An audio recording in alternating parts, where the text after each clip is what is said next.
நடிகர் சங்க கட்டடம் வந்து முதலாக அடிக்கல் நாட்டும் பொழுது 2 செங்கலில் முதல் செங்கல் எடுத்து கொடுத்தவர் ரஜினிகாந்த், 2வது செங்கல் எடுத்து கொடுத்தவர் கமலஹாசன். நடிகர் சங்கத்துக்கு கேப்டன் பெயரை கண்டிப்பாக வைக்க வேண்டும். இல்லாத நம்மள மாதிரி திரையுலகத்தில் இருக்கவங்களாம் இறங்கி போராட்டம் பண்ணுவோம். ஏன் அப்படின்னா, ஒரு வாரிசு ஒரு நடிகர் பெரிய லெவலில் வந்துட்டாங்கன்னா மற்றொரு நடிகர்களை பெரிய லெவலாக வளர்க்குறதுக்கு அவங்க விரும்புவதில்லை. அவருக்கான ஃபினான்ஷியலுக்கான அழுத்தங்களை கொடுக்கறது, அந்த படம் ஓடலன்னு இவங்கள போய் ஏதோ ஒரு இது பண்ணுறது, இவங்களை வந்து ஒரு சின்ன யூடியூபர்ஸ் எல்லாம் கையில் வைத்துக்கொண்டு, இப்போ விஜய்க்குலாம் இணையதள குழிகள் எத்தனை பேர் இருக்காங்க. அவர் படம் தான் இருக்கிறதுலே சூப்பர் படம், ரஜினி படம் டப்பா படம் போடுற மாதிரி, சூர்யா இணையதளத்தில் காட்சி அவருடைய எந்த படத்தையும் ஓட விடாமல் பண்ணுறது, இதெல்லாம் வந்து இணையதள குழிகள் பண்ணுறாங்க.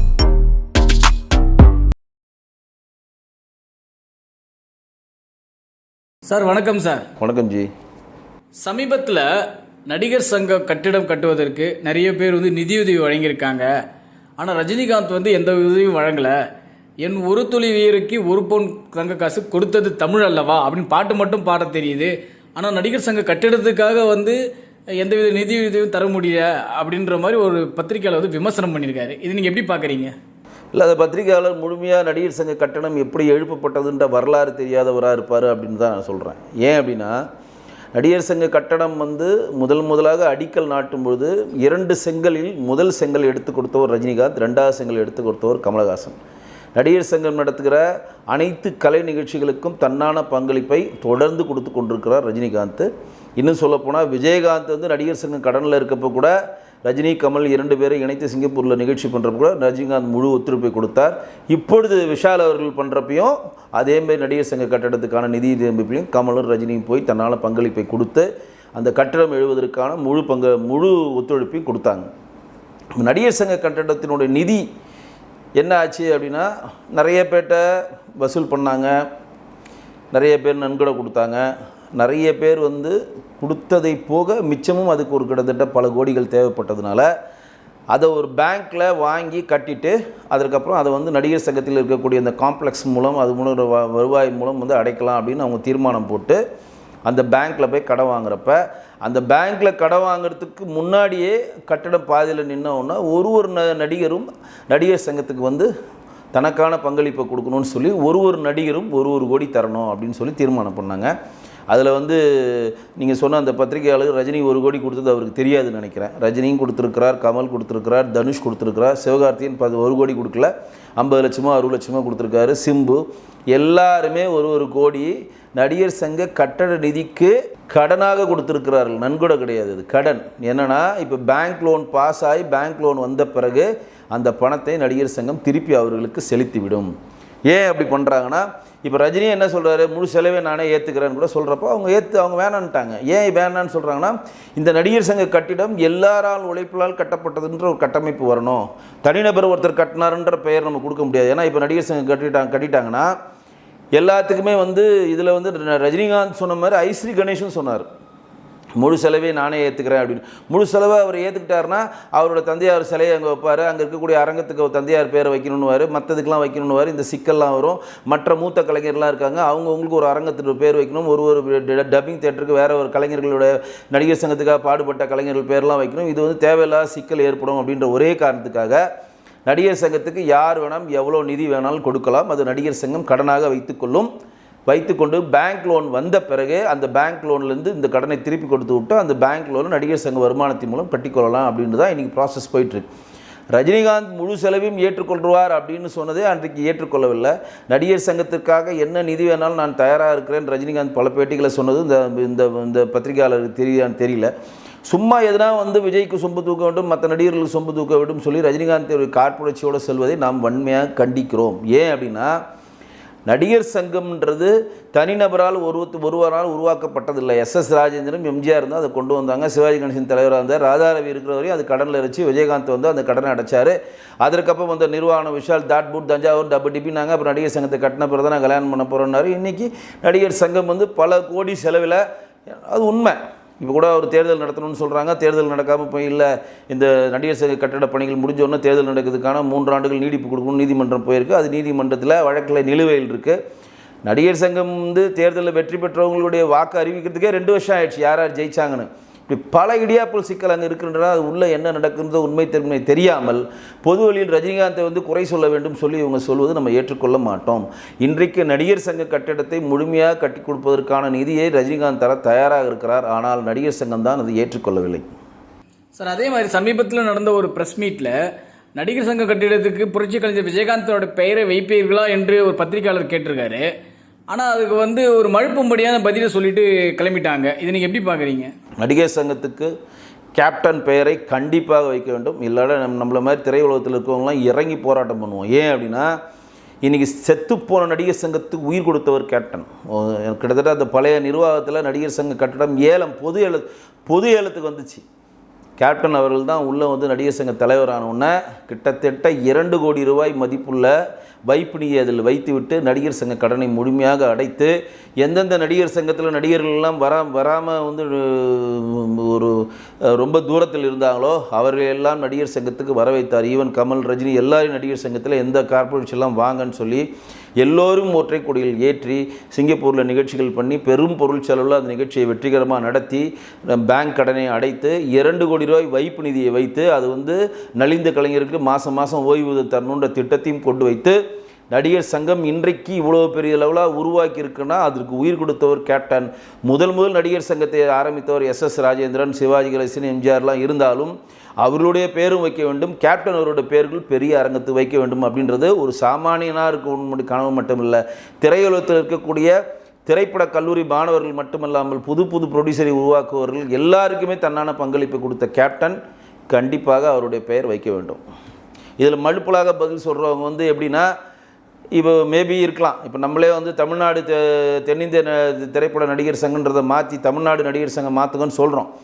ஆனால் நடிகர் கலைஞர்களுக்குள்ளே ஜாதி பேதம் இல்லைன்னு இவங்களுக்கு புதுசாக ஒரு கம்பி கட்டு கதையை கட்டுறானுங்க. அது ஏன் கட்டுறானுங்கன்னு தெரில. மோஸ்ட் ப்ராபப்ளி அது உள்ள நிர்வாகத்தில் இருக்கவங்க எல்லாம் கன்னடத்தை சேர்ந்தவர்களும் தெலுங்கு தாய்மொழியாக கொண்டவங்க தான் பல பேர் இருக்கிறான். இன்றைக்கி பிரகாஷ் ராஜ் வேலை வெட்டி இல்லாமல் நம்ம நடிகர் சங்கத்திலையும் நம்ம தமிழ்நாடு ஃபிலிம் ப்ரொடியூசர் கவுன்சில் வந்து அவர் போட்டிடுறாரு. அதெல்லாம் தவிர்க்கப்படணும். அவங்களுக்கு ஒரு நடிகர் சங்கம் அந்தந்த மாநிலத்தில் இருக்கப்போ அங்கங்கே போய் போட்டிடணும்.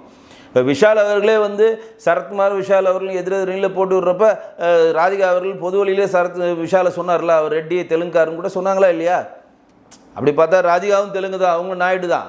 அதெல்லாம் வந்து ஜாதி பேதம் இல்லம் என்று சொல்லியிருந்தாலும் இன்னும் தென்னிந்திய நடிகர் சங்கன்ற ஒரு பெரிய பரந்த மனப்பான்மை உங்களுக்கு இருக்கிறது. ஆனால் மலையாள திரையுலகத்தில் அம்மான் என்று இருக்கிறது, தெலுங்கு திரையுலகத்தில் தெலுங்கு திரைப்பட நடிகர் சங்கம் தான் இருக்கிறது, கன்னடத்தில் கன்னட திரைப்பட நடிகர் சங்கம் தான் இருக்குது. அவர்களுக்கெல்லாம் அந்த பரந்த மனதில்லை, உங்களுக்கு மட்டும் அந்த பரந்த மனதை ஏன் வச்சுருக்கீங்கன்னு எனக்கு தெரியல. சரி, இப்போ நீங்கள் சரத்குமார்னு சொல்லும்போது ஒரு விஷயம் கேட்க தோணுது. ஏன்னா நடிகர் சரத்குமார் அவர்கள் வந்து நடிகர் சங்க தலைவராக இருக்கும்போது வந்து ஒரு விஷயத்தை கொண்டு வந்தார். உங்களுக்கே தெரியும், அந்த நடிகர் சங்க கட்டிடத்தில் தேட்டர் கட்டுறதா இருந்தது. ஆனால் அந்த தேட்டரை வந்து முழுமையாக கட்ட முடியாத அளவுக்கு ஸ்டே ஆர்டர்லாம் வாங்கி இது பண்ணாங்க. அந்த நிகழ்வுக்கும் இப்போ இவங்க பண்ணுற நிகழ்வுக்கும் நிறைய வித்தியாசங்கள் இருக்குல்ல சார்? இல்லை, நடிகர் சங்கத்தில் கட்டத்தில் வந்து சரத்குமாரும் நம்ம ராதாரவி அண்ணனும் அதில் வந்து பொறுப்பில் இருக்கிறப்ப நடிகர் சங்கம் மிகப்பெரிய ஒரு கடனில் இருந்துச்சு. அப்போ அந்த கடனை எப்படி மீட்கணும்னு நினைக்கிறப்ப இமிடியேட்டாக பேங்க்கில் இன்னும் கொஞ்சம் லோனை வாங்கி ஒரு மல்டிப்ளெக்ஸ் காம்ப்ளெக்ஸ் மாதிரி கட்டி தேட்டரை ஃபுல்லாக கட்டிடலாம், அதன் மூலம் வருமானம் வச்சு கீழே நடிகர் சங்கம் வைக்கலான்னு சொல்லி அவங்க ரெடி பண்ணாங்க. ஏன்னா டி நகருடைய மையப்பகுதியில் தான் அந்த நடிகர் சங்க கட்டிடம் இருக்குது. ஒரு தேட்டர் கட்டுறதுக்கான பெரிய இடம் அங்கே இருக்கிறது. ஆனால் அன்ஃபார்ச்சுனேட்டாக என்னென்னா அந்த அங்கத்தில் கமர்ஷியலான தேட்டர் கட்டுறதுக்கு அனுமதிக்கக்கூடாதுன்னு சொல்லி பக்கத்தில் இருக்கக்கூடிய ஏஜிஎஸ் நிறுவனம், உங்களுக்கு தெரியும், ஏஜிஎஸ் கல்பாத்தி நிறுவனம் நீங்கள் கேள்விப்பட்டிருப்பீங்க. அந்த நிறுவனம் வந்து இங்கே கட்டக்கூடாதுன்னு சொல்லி மிகப்பெரிய லெவலில் ஒரு அழுத்தமும் இது கேஸும் கொடுத்ததுனால அந்த திட்டம் வந்து பாதியிலே நின்று போய்விட்டது. ஏன் அவங்க அன்றைக்கி அந்த அழுத்தத்தை ஏஜிஎஸ் நிறுவனம் கொடுத்தாங்கன்னா, அதே நடிகர் சங்கத்துக்கு கொஞ்சம் பின்னாடி வந்து பேக் சைடில் பார்த்து ரைட் ஹேண்ட் சைடில் பார்த்தீங்கன்னா ஏஜிஎஸ் நிறுவனம் நடிகர் சங்கம் இருக்கிறது பாருங்கள். அந்த ரோட்லேருந்து டெட் எண்டில் வந்து ரைட்டில் திரும்பினா ஏஜிஎஸ்க்கு மெயின் ரோட்லேயே கிட்டத்தட்ட ஏசி சண்முகத்தோடைய ஆஃபீஸ் இருக்கும். அதுக்கு ஆப்போசிட்டில் ஏஜிஎஸ்க்கு பெரிய மல்டிப்ளெக்ஸ் காம்ப்ளெக்ஸ் தேட்டர் இருக்குது. அந்த இடத்துல நம்ம இடம் வாங்கி போட்டிருக்கோம், தேட்டர் கட்ட போகிறோம். இங்கே இவங்க தேட்டர் கட்டினாங்கன்னா நமக்கு போனி ஆகுதுன்றனால இது வந்து மெயின் ரோடு கிடையாது, சந்தில் இருக்குது, இங்கே கமர்ஷியல் பிளேஸ் வந்தீங்கன்னா டிராஃபிக் ஆகணும், அது இதுன்னு சொல்லி அவர் ஸ்டே வாங்கினார். ஆனால் அதற்கான முன்னேற்பான திட்டங்களையும் நடிகர் சங்கத்தில் பல தேட்டர்களை கட்டி வருமானம் பண்ணுற அது திட்டத்தையும் ராதாரவியும் சரத்குமார் இருந்த ஒரு குழு எடுத்தது அப்படின்றது தான் நிதர்சனமான உண்மை. அதற்கான ஏஜிஎஸ் போன்ற ஆட்கள் கவர்மெண்ட்டை கையில் வச்சுக்கிட்டு அது மிகப்பெரிய லெவலில் வளர விடாமல் தடுத்து அந்த இடத்துல எந்த விஷயம் வர விடாமல் பண்ணாங்க. ஆனால் இன்று அதே இடத்துல பெரிய டப்பிங் தேட்டர் வரப்போகுது, மினி தேட்டர் வரப்போகுது, எல்லா ஃபெசிலிட்டியோடு இன்றைக்கி வரப்போகுது. இப்போ ஏஜிஎஸ் என்ன பண்ண போகிறாங்கன்னு தெரியல. இல்லை சார், தொடர்ந்து இவங்க துறையிலே வந்து இவ்வளோ சிக்கல்கள் இருக்கும்போது விமர்சனங்கள் வந்து வடிவேல் அவர்கள் சொல்லியிருந்தாங்க தெரியும் இல்லை, நிறைய பேர் வந்து தங்களது சில நடிகர் ஆயத்தான நடிகர்களுக்கு, அதாவது வந்து அவங்களுக்கு அபிமான நடிகர்களுக்கு வந்து மற்ற நடிகர்களுடைய படங்களை வந்து தேவையில்லாமல் விமர்சனம் பண்ணுறாங்க அப்படின்ற மாதிரி வடிவேல் அவர்கள் வந்து ஒரு காட்டமாக ஒரு பதில் அளித்திருந்தாரு. அது முற்றிலும் உண்மையும் கூட. ஆனால் அதுக்கு வந்து இவங்க சரியான விளக்கம் கூட கொடுக்கலையே. ஆமாம் சார், இது மாதிரி நடக்குது தமிழ் திரையுலகத்தில், இது கண்டிப்பாக நாங்கள் நடவடிக்கை எடுப்போம் அப்படின்லாம் சொல்லாமல் பாதி பூசின மாதிரி இருக்குது, பாதி பூசாத மாதிரி இருக்குல்ல சார். அதான் நடிகர் சங்கத்தில் வந்து நெப்போட்டிசம் கண்டிப்பாக இருக்குது, இல்லைன்னு சொல்ல மாட்டேன். இன்றைக்கி நடிகர்கள்லாம் ஒரு வாரிசு ஒரு நடிகர் பெரிய லெவலில் வந்துட்டாங்கன்னா மற்றொரு நடிகர்களை பெரிய லெவலாக வளர்க்குறதுக்கு அவங்க விரும்புவதில்லை. அவருக்கான ஃபினான்ஷியலுக்கான அழுத்தங்களை கொடுக்கறது, அந்த படம் ஓடலன்னு இவங்கள போய் ஏதோ ஒரு இது பண்ணுறது, இவங்களை வந்து ஒரு சின்ன யூடியூபர்ஸ் எல்லாம் கையில் வைத்துக்கொண்டு, இப்போ விஜய்க்குலாம் இணையதள குழிகள் எத்தனை பேர் இருக்காங்க. அவர் படம் தான் இருக்கிறதுலே சூப்பர் படம், ரஜினி படம் டப்பா படம் போடுற மாதிரி, சூர்யா இணையதளத்தில் காட்சி அவருடைய எந்த படத்தையும் ஓட விடாமல் பண்ணுறது, இதெல்லாம் வந்து இணையதள குழிகள் பண்ணுறாங்க. ஆனால் இதற்கு இடையில் ஒரு விஷயம் என்ன பண்ணாங்கன்னா, பைல்வான் போன்ற ஆட்கள் இன்னும் மற்றவர்கள்லாம் வந்து அவங்களுக்கு தனிப்பட்ட வாழ்வியல் முறையில் பொது வழியில் சொல்கிறாங்க, அது தவிர்க்கப்படணும், அந்த மாதிரி பேசக்கூடாது அப்படின்றதுக்காக நாசர் வந்து ரோகிணி தலைமையில் ஒரு 5 பேர் 6 பேர் கொண்ட ஒரு குழு அமைச்சார். அந்த மாதிரி யாருன்னா பேசினாங்கன்னா உடனே சட்டப்பூர்வமான நடவடிக்கை எடுப்போன்னு அந்த மாதிரி நடவடிக்கையும் எடுத்தாங்க. காந்தராஜ்ன்றவர் பேசினார், நடவடிக்கை எடுத்து அவர் பொது வழியில் மன்னிப்பு கேட்டார். இனிமேல் நடிகர்களை பற்றி நான் அவதூறாக பேச மாட்டேன்னு சொல்லி அவர் விலகிட்டார். அதே மாதிரி பல பேர், இப்போ ராதிகா அவர்களாகட்டும், ரேகா நாயர்லாம் பார்த்தீங்கன்னா பைல்வான் ரோட்டில் வச்சு திட்டி சண்டை போட்டு நீங்கள் எப்படி என்னை பற்றி பேசலான்னு சொல்கிற அவங்களுக்கு ஒரு மிகப்பெரிய லெவலில் ஒரு கான்ட்ரவர்சிலாம் வந்தது உங்களுக்கே தெரியும். ஆனால் நம்ம என்ன பொது வழியில் சொல்ல வரோம்னா, யாருடைய தனிப்பட்ட வாழ்க்கையும் பொது வழியில் சொல்லி அவங்களை காயப்படுத்தி அதன் மூலம் வருமானம் பண்ணுறதை தவிர்க்கப்படணும். ஒவ்வொரு மனிதனுக்கும் ஒரு தனிப்பட்ட வாழ்க்கை இருக்கும், அதை வைத்து வருமானம் பண்ணக்கூடியது நம்ம ஒற்றுக்கொள்ளவே மாட்டோம். இப்போ நடிகர் சங்கத்தில் வடிவேல் வந்து, இப்போ நடிகர் சங்கத்தினுடைய பொதுக்கூட்டம் காமராஜர் அரங்கத்தில் நடக்கிறப்ப வடிவேல் கொந்தளிச்சிருக்கார். நான் என்ன கிடையாது, என்ன மாதிரி பல நடிகர்கள் மேலே வர்றதோ நாங்கள் ஏதாவது செஞ்சோன்னா அதுக்கு உடனே எதிர்வினை ஆற்றுவதற்கு நம்ம கூட்டே இருக்க நடிகர்கள்லாம் ஒரு யூடியூப்பில் வந்து செட் பண்ணி உடனுக்குடன் அதுக்கு எதிர்வினை ஆற்றுறானுங்க. நமக்குள்ளே நம்ம அடிச்சுக்கிட்டா எதிராளிக்கிட்ட நம்ம எப்படி பலமாக காட்ட முடியும்? அதனால் நமக்குள்ளே நம்ம அடிச்சுக்கிற வேலையை நிப்பாட்டணும். நம்ம எதனா ஒரு கருத்து சொல்லணும், அதுக்கு உடனே எதிர்க்கத்து சொல்வதற்கு அவர்கள் ஒரு குறிப்பிட்ட டீமுக்கு பணம் கொடுத்து பேச வைக்கிறாங்க. அது நமக்குள்ளே சண்டை போட்டு கொடுத்தால் நம்ம வந்து பெரிய லெவலில் எதிர்காலத்தில் வளர முடியாது அப்படின்றத தன் ஆதங்கத்தை வடிவேல் கொண்டிருக்கிறார். அது முற்றிலும் உண்மை. நெப்போட்டிசம் தமிழ்நாட்டில் தமிழ் திரையுலகத்தில் ஒழிக்கப்பட வேண்டும். எந்தெந்த நடிகர்களுக்கு திறமை இருக்கிறதோ, மக்கள் அபிமானம் பெறுவார்களோ, அவர் வளர்ச்சியை யாருமே தடுக்க முடியாது. Thank you very much sir. நன்றி. இது போல பல வீடியோக்களை கண்டு மகிழ எங்களது ரீசன்ட் வாய்ஸ் சேனலை மறக்காம சப்ஸ்கிரைப் பண்ணுங்க.